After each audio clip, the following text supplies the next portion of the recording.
It did not help him. It helped him make money in college because he got followers, but it actually hurt him as far as him getting a job as an NFL quarterback.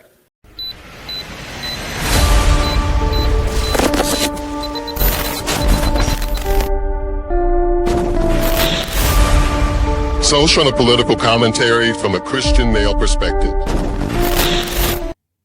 I did see that. I just literally saw that right before I came on. But let me hear, I have of another coach explaining the process of selecting a player. Okay, yeah, here it goes. I will say that there is one little slight use of profanity in here, but I thought it was really interesting, especially if you've been keeping up with this whole thing with Shedeur Sanders. This is a kind of interesting conversation. So what we have right here, legendary Chris Carter goes off on Shedeur Sanders for throwing away at least $30 to $50 million in the NFL draft and makes it clear that he doesn't believe that the NFL owners colluded against him. Shedeur and his family overplayed their hand. They taught him a great lesson. Let's get going. And this is from the podcast Fully Loaded. All right, let's pull this in and let's go talk about it. Let's go. One in the All chat right. when you can So hear. what happened with Shedeur Sanders? Well, a number of things happened. The number one thing that didn't happen was there was not a collusion message with the NFL owners. Okay. What? Okay. A lot of people think that. Because they wouldn't be able to keep a secret like that. And So they might do it, but they couldn't shut up about it. they wouldn't be able to shut up about it. But every owner is very, very selfish. Now, why would I do something to my detriment? Like if I need a quarterback and I think this kid is it, what he didn't realize is the guys that have fallen in the draft before, they all had unusual traits. Like they had some superstar qualities to them. Now, some other things happened that made them fall, but Shedeur and his family, they overplayed their hand. Them thinking that he was in the same evaluation mode as Eli Manning, they didn't play that right. Them trying to narrow the teams that he was going to go to, that didn't do right. Not working out the combine, that wasn't the right thing. His interview process, obviously he could have done a lot better in that. Mm-hmm. A lot of people left that meeting, felt he was very, very entitled. Which meet? Like, because they said Brian DeBall, Giants coach, had said he didn't like the meet, and he asked him, he had some book, was his playbook or something he was supposed to know, and he said he felt weird about it. I don't know who else said they didn't like the meeting with him, or were just people behind the scenes saying they did. Well, the thing about it, they didn't draft him. I know that. So it's part. not the tape. And he likes guys to be a little more open before he lets it go. And he doesn't have a big time arm. He's not a big guy. He's not overly athletic. Mm-hmm. So his measurables are not, say, first round measurables, but he played football like a first rounder. But his tape's first round tape, but his measurables are not first round measurables. Well, you don't play football all the time. You're a human being the rest of the time. And how you're going to be in the locker room, how he already came up with this line of merchandise, legendary, like he's already calling himself legendary. All those things are problems. Right now, he's working check to check, man. Like he's not going to get a big signing bonus. There's not going to be a big guarantee. Any day they want to get rid of him in the week, they can get rid of him. Don't we think Shedeur is smart enough to know he's not at Jackson State and he's not at Colorado? No. You don't think so? I listened to too many of his answers. I saw too many of the outtakes. I saw too many times he was working out with other players, and he said things that I thought were highly questionable for my franchise quarterback. So like what? When he was working out with Cam Ward, him and Cam Ward, the number one pick. Yeah. Hey, man, you want to cut a rap video together? No, I want to be known as a football player. And he's like, what do you do for fun? He's like, I play football. Why wouldn't you sit down with people? And something these kids never understand, even if you're a top 10 pick, you're in the NFL for a long time. Yeah. So your interview, your tape, people in the room that see you, someone can like you in the room. They might not draft you 5-10 years later, man. You're looking for a guy, you're looking to trade, and they remember your interview. Yes. The interview you had. It's a small world. This whole thing with Dion and the media and everything, like it's out of control. Like it did not help him. It helped him make money in college because he got followers, but it actually hurt him as far as him getting a job as an NFL quarterback. You mean as Shedeur, his social media stuff with Shedeur? Yes. It hurt him. Yeah. What else hurt him? I know you've Let me tell you what he understands today. Okay. He ain't running shit. Okay? So Let me tell you what. They taught him a great lesson. Okay. Like, you don't have this figured out. Your dad don't have this figured out. Who's they? NFL? Shedeur? The world? No, who taught you? Said they taught him. I'm just curious. Like, Well, the system. The system. Okay, There's the a system out there, man. Okay. Like, you're going for a job interview. So for his job interview, he was so concerned about, what his outfit was. His necklace was over $100,000. Like, he hadn't even convinced people that you're the face of our franchise. Matter of fact, he had convinced people that they were better off going in a different direction, even with people who had lesser talent. That's the rub he put on the people. if that's the case, that's a bad interview, bro. No, it is A the lot of case. work. He didn't get drafted right. It's no speculation. Like, we're through the draft. We threw 3 days. He threw away at least $30 to $50 million. At least. There you go. So I don't keep up that much with the draft, but of course, everybody's been talking about it. You can't go on Twitter, you can't go in a lot of these places and not hear about it. So I did think it was kind of interesting. I've been on a podcast talking about it. I was on A Righteous Perspective on Monday talking about it, as well as, I just noticed quite a bit about it. And I do think there's a lot to learn from this. And hopefully young men are going to pay attention to what happened to Shedeur Sanders and put that into practice. Like, hey, I need to be about this thing. I need to be about this life, be about this game, rather than all the other trappings and accoutrements and distractions. Because I watched another video about him, some of the women that he's been messing with. And I'm like, dude, you're going to put yourself in a pickle, in a bind. So anyway, I just thought that was interesting. I want to hear what y'all think about it in the chat right here. I hear already he needs to bulk up on humble pie. There you go. Absolutely. What is going on, David? How are you? Grace and peace to you, sir. Yeah, it does sound like he has a huge, he has a huge ego. And again, I could never step up to that level and caliber of sports. So I can't say anything about his ability, but my goodness, in the morning, it's clear that they didn't want to hire you. Maybe the as he said, the measurables weren't there, and it's those people skills, I think, that really shut him up. What's going on? K9, good to see you. I'm sure having to live up to his dad didn't help with that ego. No, absolutely not.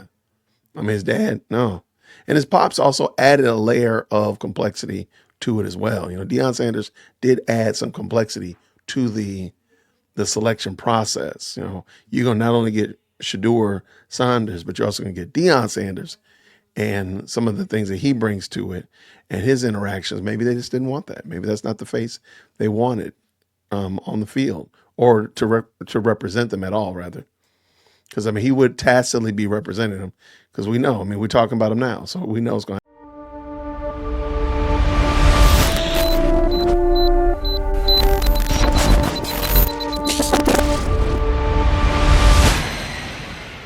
The young man hasn't done anything yet. So why are you buying his jersey?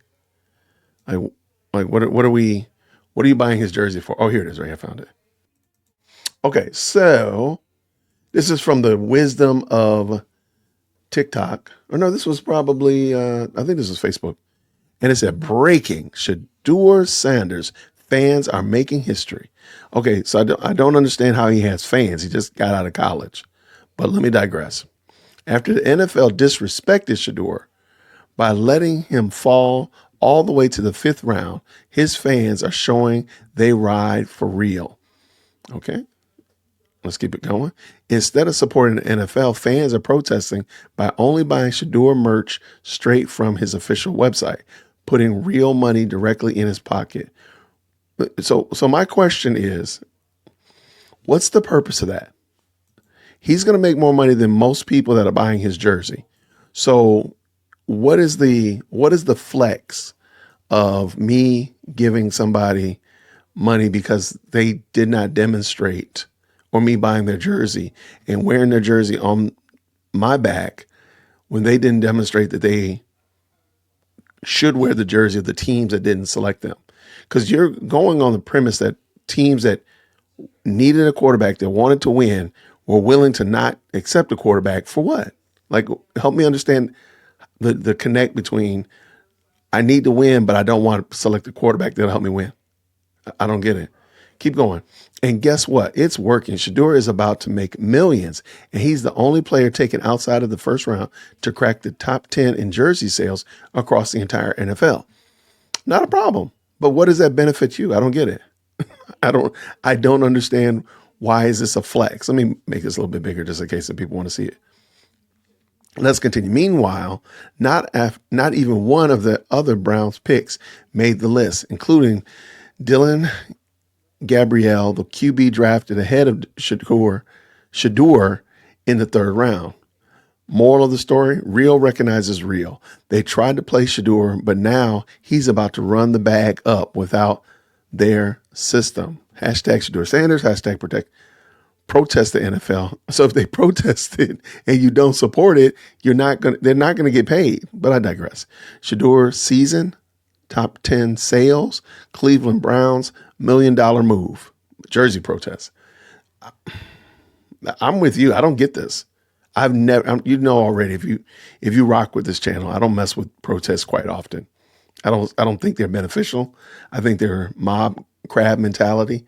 If you want to buy his jersey, fine. But if the man didn't earn putting his name on a Giants jersey, the man didn't earn putting his name on the back of whatever team jersey, what's the purpose of you wearing the jersey? I don't get it. Now, he's going to the Cleveland Browns, but he hasn't played. He hasn't made one snap as of yet. And you're buying his jersey to rock it for what? So that he can make money, and he's already making money. I don't get it. I don't get it. Okay, I guess that is depriving the NFL some of their merchandising revenue. That's true, Mike, but it's very similar to the whole Target fast and the Target protest. I think people don't have a sane estimate of their overall buying power, if you will. But I mean, I could be oversimplifying it, or maybe I'm conflating, the protests at Target and the protests here. Maybe I'm misunderstanding it, but I don't think I am. I really don't.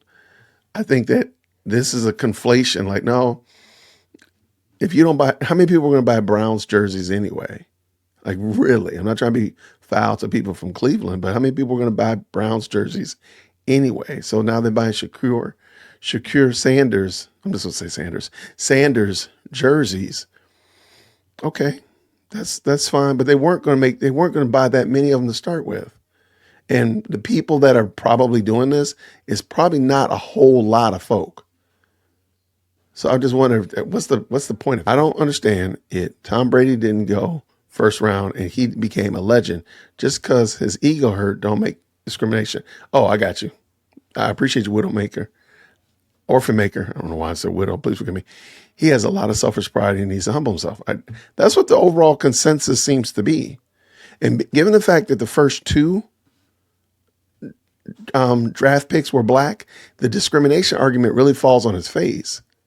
And I mean, why did they pick, what's his name, Cam Wilson and Travis Hunter? Why did they pick them if they didn't want good players on the team? Like, I don't understand. It doesn't make sense. Yeah, and I hate to say it, but I mean, looking at the way this gentleman has been using money already, I don't have high expectations that he's going to do a lot of smart things after this. Let's keep it going. They got that worldly world money. Yeah.